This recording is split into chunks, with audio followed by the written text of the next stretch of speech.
You ask Tiger to solve.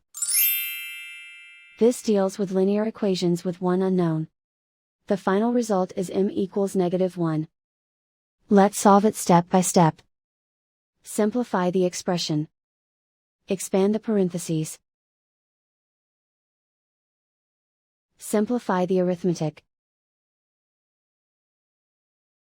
Group all constants on the right side of the equation. Subtract 6 from both sides. Simplify the arithmetic.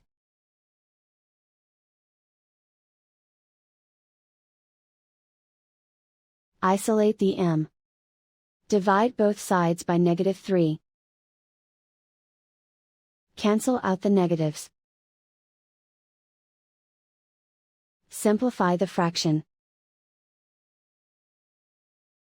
Move the negative sign from the denominator to the numerator.